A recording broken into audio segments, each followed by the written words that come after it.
کہتے ہیں آپ جتنے بھی آپ کے صوفیاء کرام ہیں اہل سنت و جماعت کے، وہ سارے کے سارے کہتے ہیں حضرت سیدنا نظام الدین اولیاء رضی اللہ عنہ، حضرت سیدنا محبوب الہی نظام المشائخ سیدنا نظام الہی دہلوی رضی اللہ تعالی عنہ خواجہ نظام الدین قدس سر العزیز، ہمارے پیران پیر سلسلہ عالیہ چشتیہ نظامیہ جن سے جاری ہو رہا ہے، سلسلہ چشتیہ کی بابرکت شاخ سلسلہ عالیہ چشتیہ صابریہ کے بالمقابل اس سے بھی پہلے سلسلہ عالیہ چشتیہ نظامیہ، آپ نجیب الطرفین سید ہیں، آپ کا پیدائشی نام سید محمد ہے، ابا جان کا نام سید احمد ہے، نانا جان سید العرب ہے، امی جان سیدہ زلیخہ فاطمہ رضی اللہ عنہ سیدہ،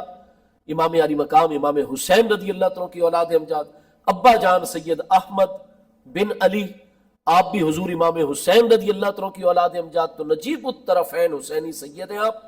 اور بدھ کی دوپہر 18 ربیع الثانی سن 725 ہجری میں دہلی مالا کے قریب بستی نظام آباد شریف میں آپ کا وصال اقدس ہے 725 میں۔ ٹھیک ہو گیا جی؟ تو حضرت سیدنا نظام الدین دہلوی غریب نواز قدس سر العزیز، آپ تو ایک ہستی ہیں، تو آپ ان کو نظام الدین ولی کہا کریں نا، ان کو نظام الدین اولیاء کیوں کہتے ہیں؟ تو کہتے ہیں وہ ہستی تو ایک ہے، لیکن وہ چونکہ اولیاء اللہ کی پوری ایک جماعت کے انوار فیوز و برکات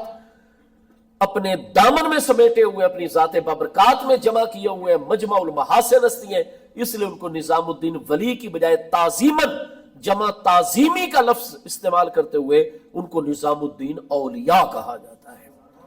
تو جیسے ان کو آپ نظام الدین اولیاء، حالانکہ وہ اکیلی ہستی ہیں، اسی طرح یہ کریم ہستی بھی ایک ہے، لیکن تعظیمی جمع اللہ پاک نے نازل فرمائی ہے کہ یہ ایک عظیم ہستی خواتین اسلام کی لکھوک ہا خواتین کے برابر انوار و تجلیات رکھنے والی ہیں، عظمتیں رکھیں، اس لیے ان کو بنات کا لفظ جو ہے جمع کیا ہے۔ ہمارا ان سے اصولی سوال ہے پھر ایسے فاضلین موجودہ دور کے اہل تشیع سے، مقام مدح میں یہ آیت اتر رہی ہے یا مقام تکمیل دین میں یہ آیت اتر رہی ہے؟ ہمارا سوال ہے علماء اہل تشیع سے۔ شریعت کا کوئی حکم بیان کرنے کے لیے آیت اتری ہے یا اس آیت میں جتنی ہستیوں کا ذکر ہے ان کی عظمت بیان کرنے کے لیے اتری ہے؟ اگر تو ان کی عظمت بیان کرنے کے لیے، ان کی مدح و تعریف اور ثنا کے لیے اتری ہے تو پھر ہم کہیں گے مقام مدح ہے، جمع تعظیمی آ سکتی ہے۔ اگر تو ان کی عظمت کو بیان کرنے کے لیے اتری ہے تو آپ کی بات کا کوئی نہ کوئی راستہ نکلتا ہے، ہاں جی۔ اور اگر یہ مقام تکمیل دین ہے کہ ایک شرعی حکم نازل کرنے کے لیے آئی ہے تو پھر وہاں جمع تعظیمی نہیں آئے گی۔ اگر پھر یہاں جمع تعظیمی ہے تو پیچھے لفظ ہے ازواجے کا، ازواج زوجت ان کی جمع ہے، تو پھر بتائیے نبی پاک علیہ السلام کی ایک زوجہ پر پردہ فرض ہے یا ساری ازواج جمع مراد ہے؟ یہاں آگے جو نساء المومنین ہے امرات ان کی جمع علی خلاف القیاس، وہاں بھی مومنین کے ہر طبقے کی صرف ایک عورت عالم اسلام، آج 1.5 ارب ہے مسلمانوں کی آبادی، ہاں جی، اور آدھی سے زیادہ خواتین ہیں عالم اسلام میں، تو صرف ایک عورت پردہ کر لے تو ٹھیک ہے، یا نساء المومنین بھی جمع ہے ساری عورتوں کے لیے؟ کمال کی بات ہے، بنات سے پہلے کی ازواج ہو تو وہ بھی جمع حقیقی،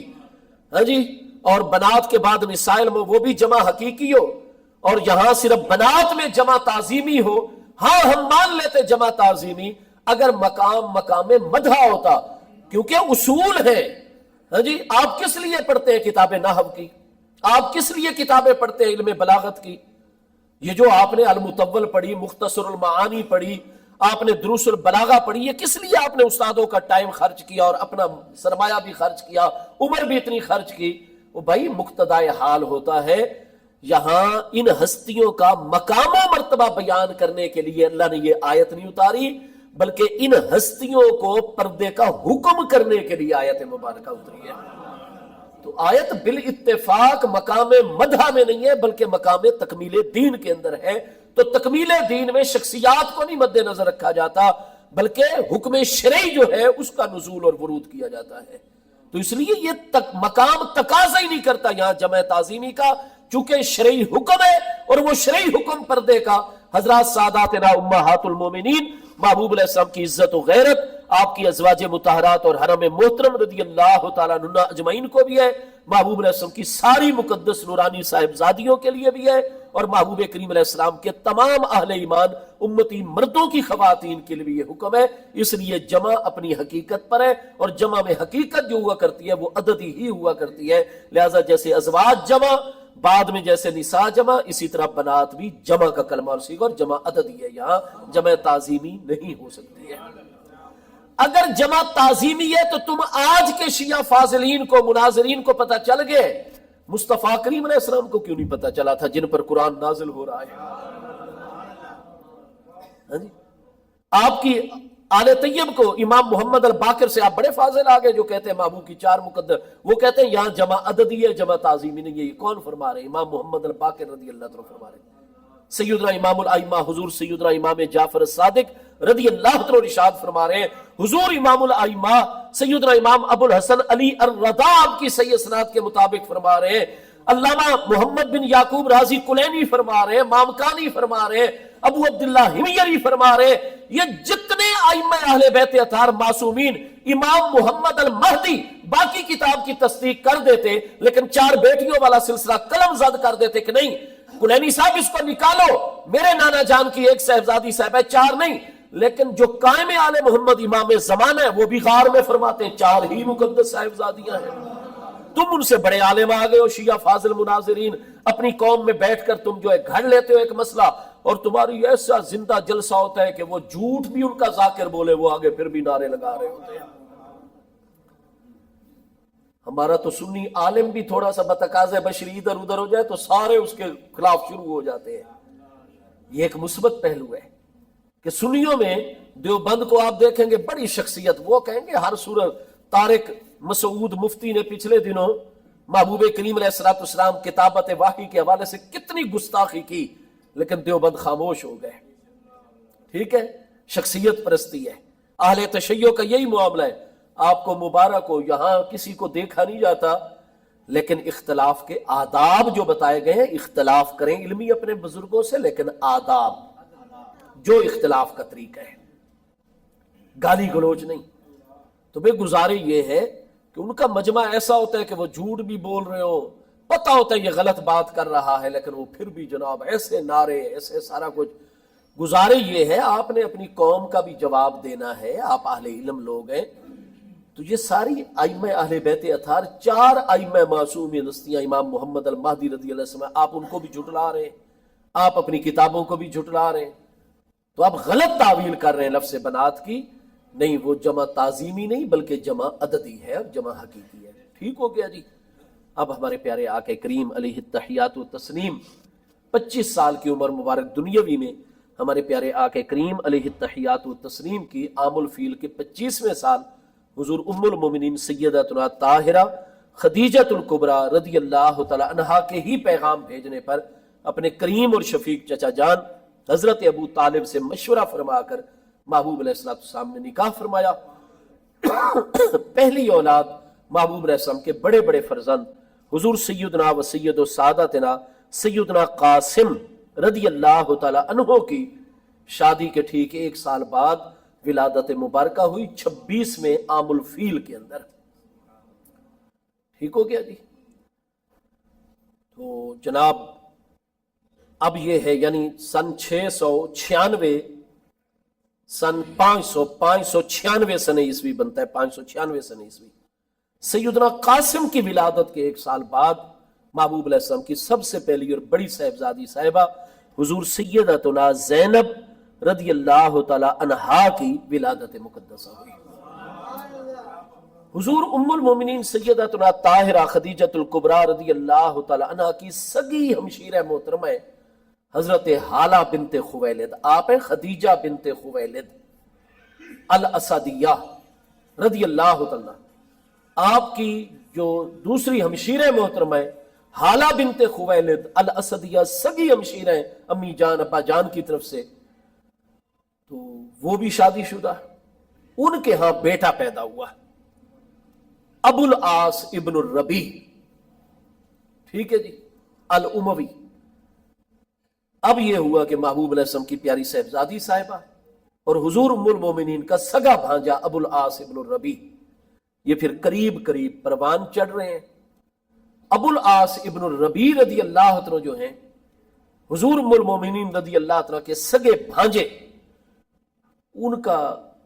یعنی بچپن سے ہی حضور ام المومنین کو پیارے بھانجے اتنے پسند، آپ ان پر بہت شفقت فرماتی، بہت مہربانی فرماتی، پھر ان پر بہت نوازشات فرماتی، پھر جب وہ چلنا پھرنا بولنا آپ کو بہت پیارے لگتے۔ تو پھر ایک دن ہمارے پیارے آقا کریم علیہ التحیات و تسلیم کی بارگاہ اقدس میں حضور ام المومنین رضی اللہ تعالیٰ عنہ نے ارشاد فرمایا کہ حضور میری تمنا یہ ہے، میری خواہش یہ ہے کہ رب کعبہ جل شانہ میری پیاری صاحبزادی صاحبہ جو بڑی بڑی ہیں ان کو اللہ تعالیٰ عمر عطا فرمائے گا، میرے پیارے بھانجے کو اللہ تعالیٰ زندگی میں برکت دے گا، تو میری خواہش یہ ہے کہ میں اپنی بڑی صاحبزادی صاحبہ کی شادی اپنے اس پیارے بھانجے سے کر دوں تاکہ میرا بھانجا ہمیشہ میری قربت میں رہے۔ ٹھیک ہے جی، بہن سے بھی محبت تھی، بھانجے سے بھی محبت تھی۔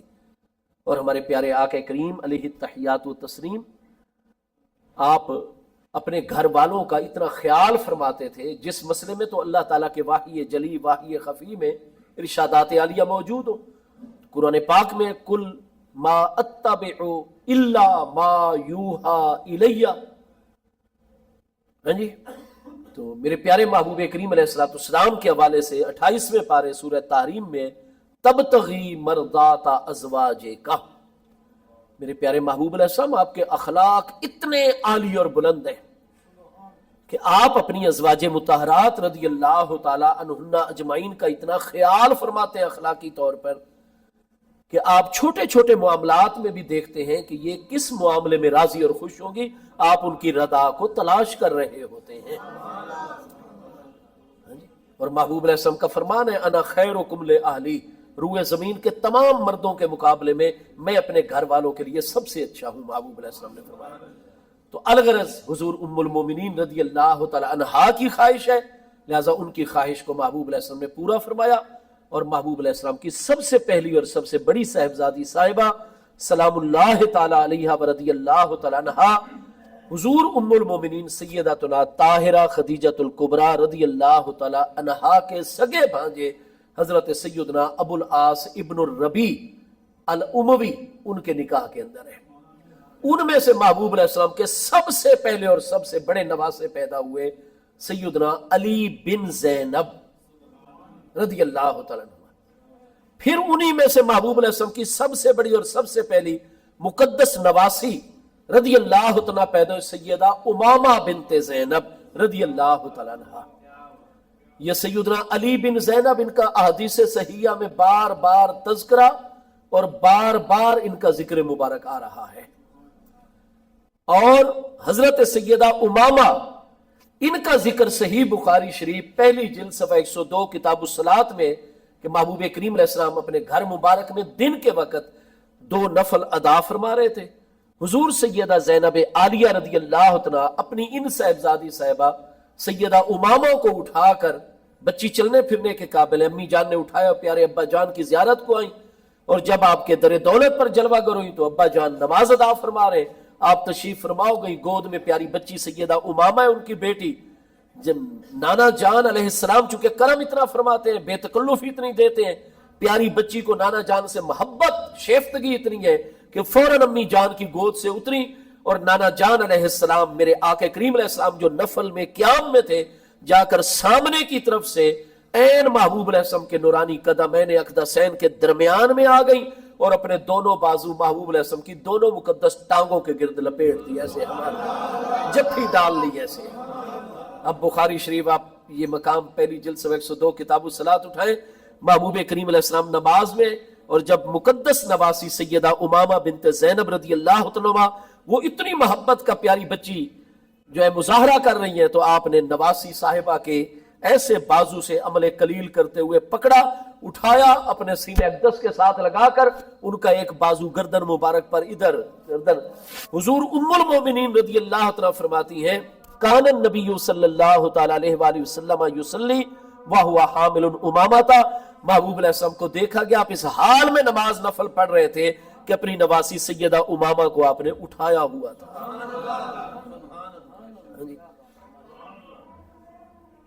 جی اذان سن